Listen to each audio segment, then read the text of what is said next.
Hi everybody, welcome back to the channel. If you're new here, my name's Paul Reed and I'm a professional photographer.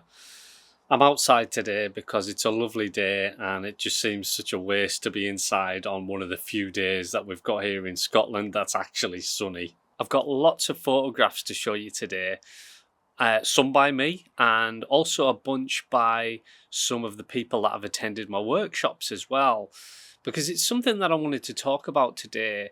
For you, is it worth doing workshops and what's the benefits of those? I've attended photographers' workshops in the past and they've always been photographers who I admired, whose work I just thought this photography is just amazing. And I always think there is something that you can learn from a photographer whenever they maybe reach a certain point in their career, especially if they're producing work that you really admire. Attending workshops isn't about copying that person's style or taking photographs exactly the same way that they take photographs. And I think if you attend a workshop and they're really pushing their style onto you, maybe saying that no, you must use your camera fully manually. There's things like that I've heard about on certain people's workshops. For me, I'm not trying to kind of change you in any way. I'm there to show you how I work and show you how I get the shots which I get, and then just also help you with the settings and all that sort of thing on the day. Whatever settings it is that you use in camera, it's whatever you get the best hit rate really with, rather than trying to take photographs using the same settings as somebody else. Of course, I'll teach zone focusing, but if you've got a camera that just hits the mark all the time with autofocus, and then you switch to zone focusing, and even though, yeah, there is a learning curve with something like zone focusing, but if that hit rate is much worse with zone focusing than it is with, say, your autofocus camera, then it seems crazy to me that a photographer would want to change you and change the way that you're working. That can make you a worse photographer than you were in the first place. The same goes for, shoots in fully manual. So I'm all for anybody that shoots at aperture priority or uses auto ISO, things like that, because if that's getting you the right exposures, then you can then mark that off your list as something that you have to overcome in order to get the shots. It's not about emulating the methods in which another photographer reaches their final image. It's about getting all of that technical stuff out of the way so that you can just concentrate on composing the photographs, to concentrate on just looking at the world around and actually capturing what you see and being able to draw the viewer's eye to what you see in a photograph. The same goes for the actual camera that you're using. I would never, really push Leica onto you. Just because I use Leica cameras, I wouldn't push that onto you and say, yeah, actually, you should be using a Leica rather than that particular brand of camera. And in fact, some of the cameras that some of the attendees on the workshops use, some of them, are really inexpensive cameras that they use, and they're producing fantastic shots with those cameras. So I would never say, oh, well, you need this camera, because again, it's about the photographs, not about the gear. So we started off at Tate Modern and we went straight down, and I actually started to show just different techniques using, those horrible strip lights that are in a lot of places that are indoors. And I was just showing how you can use any lighting to light portraits and to, have really beautiful portraits. And then everybody just had the opportunity to start approaching strangers, and it was such a confidence builder for everybody just to know that really, people are just more than happy to have their photograph taken if they're approached in the right way.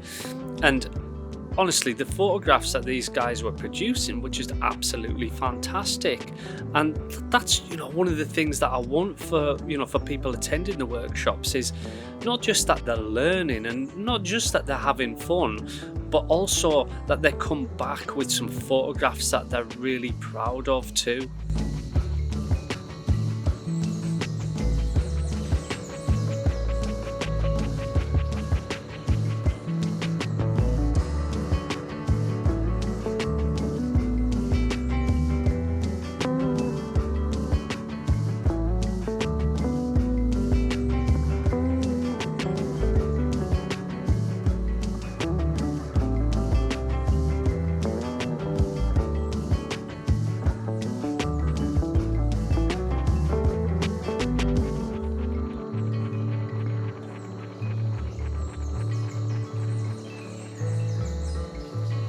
I also did a street photography workshop that week too, and you know, that's a bit different from the street portrait workshop.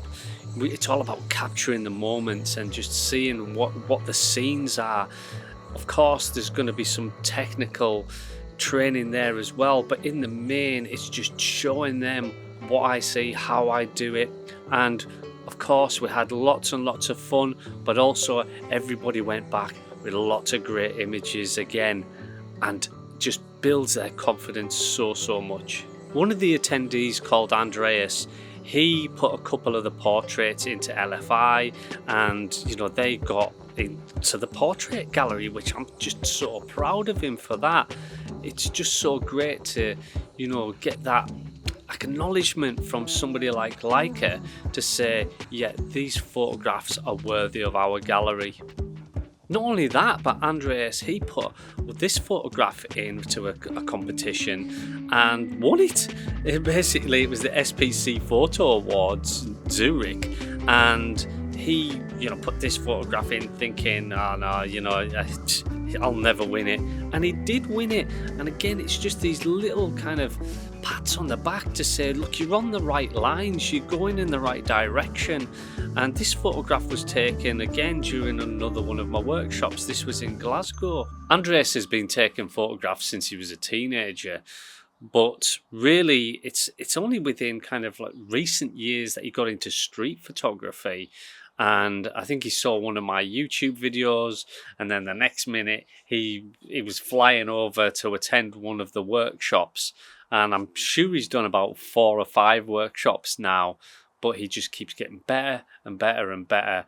And I'm expecting big things from Andreas, because he just, you know, he's just so willing to learn, and he just takes it all in and then just goes out and puts it into practice.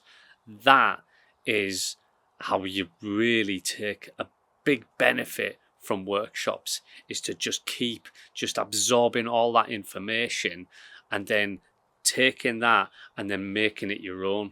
Andreas now carries his camera everywhere with him. He carries it every day, and this is something which I'm always telling people, that after that workshop you need to go out and start bringing that camera out with you every day. I never would have known that I was going to bump into that girl whose portrait I did. That portrait, that got a Master Shot Award from LFI, and if I hadn't have had my camera with me that day, then I just wouldn't have got the shot. But look, I didn't wake up one morning and just start taking photographs like that. I had to learn. I'll put a little link in the description for Andreas's Instagram, because, you know, he's definitely worth a follow, because I can see how good he's getting now. I know that this video may seem like this is one big plug for my workshops. It's not just for my workshops. I'm talking about, there's plenty of other photographers out there that if you admire them, that they do hold workshops too. And some of those are great. I've heard great reports of Mark Fernley's workshops. I've heard some great reports on Phil Penman's workshops. And then also Alan Schaller, he also does workshops as well. Now, if those photographers that you admire, then definitely, you know, go for it and, you know, try one of their workshops, because you can learn so much from all of these different photographers that you admire so much. I've got a whole bunch of workshops coming up in so many different places, and I'm going to show you all the different dates now, just so that you can just have a look to see if you would like to attend one of these. Now, if you can't, and you're not in the UK, but you really want to learn more about what I do and how I do it, then I do online workshops as well. The other thing that I'm doing at the moment is I've actually just put a members website, which is absolutely free, and I'm going to be putting some videos and things on there in the next few weeks, how I edit photographs, things that I don't necessarily want to do a full YouTube video on, but stuff that I know that I've seen in the comments that people actually really want to learn. Thanks again everybody for watching. I really do appreciate all the people that have subscribed, everybody that likes every single comment I read. Sometimes I don't get a chance to reply to them all, but I do my best with that. But I just do appreciate so much that this lovely little channel that I've got, and the great followers which are you. Thanks again for watching. I'll see you next time.